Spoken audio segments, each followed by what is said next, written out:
आपल्यासोबत बोलण्यासाठी विधान परिषदेचे विरोधी पक्षनेते अंबादास दानवे आहेत।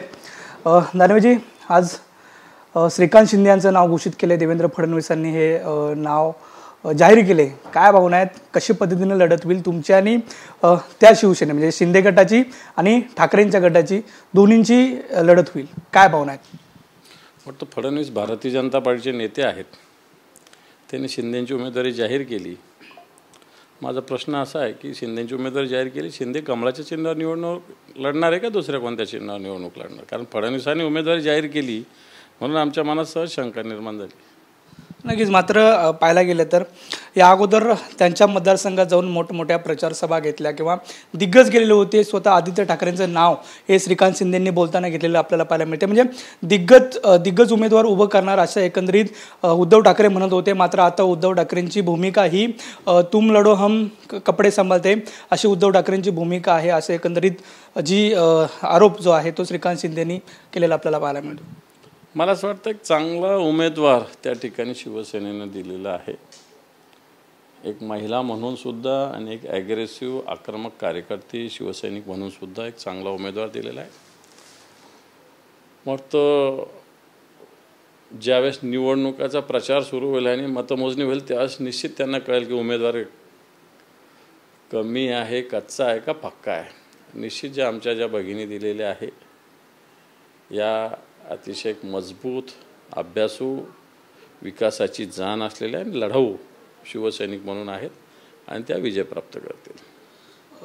मंगलदास बांदल हे वंचितचे उमेदवार होते, त्यांनी काल देवेंद्र फडणवीसांची भेट घेतलेली होती आणि त्यानंतर आता वंचितनं कुठेतरी त्यांची जी उमेदवारी आहे ती रद्द केलेली आपल्याला पाहायला मिळते। कशा पद्धतीने बघताय? जानकर सुद्धा शरद पवारांना भेटलेले होते, नंतर फडणवीसांना भेटले, जे भेटतात ते काय वेगळं, काय मत? हे पहा, एक सगळीकडे चर्चा, मला माहिती नाही, परवा बालचंद्र मुनगेकर सारखे एक ज्येष्ठ विचारवंत आहेत, त्यांनी सुद्धा अशी भूमिका मांडली की, आणि लोकही बोलतात, आम्ही अजून ही भूमिका नाही मांडलेली की बाळासाहेब आंबेडकर म्हणजे प्रकाशजी आंबेडकर हे भारतीय जनता पार्टीला मदत होईल अशी भूमिका घेतात की काय, अशा प्रकारची शंका बऱ्याच जणांच्या मनात आहे। आणि तुम्ही सांगितलेले जे बांदल उमेदवार आहे फडणवीसांच्या प्रचार दौऱ्यात होते आणि ते इकडे वंचितचे उमेदवार आहे।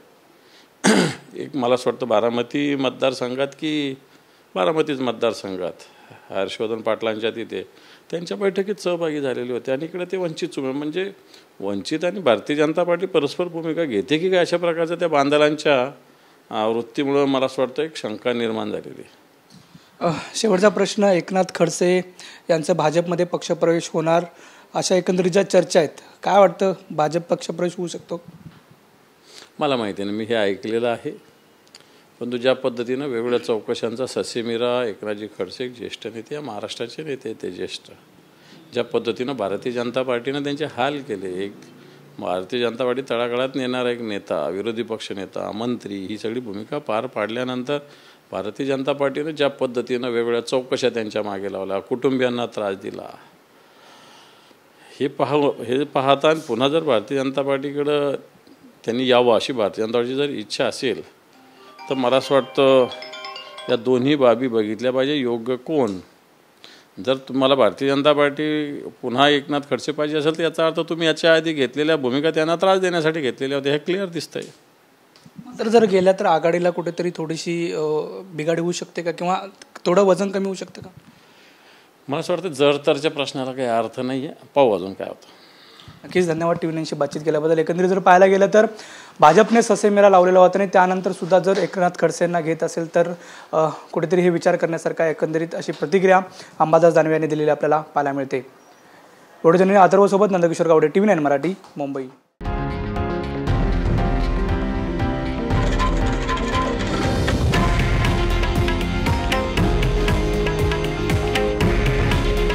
हे आहे देशातील नंबर 1 न्यूज नेटवर्क आणि आपण पाहत आहात टीव्ही 9 मराठी। काळजी तुमची, हित महाराष्ट्राचं।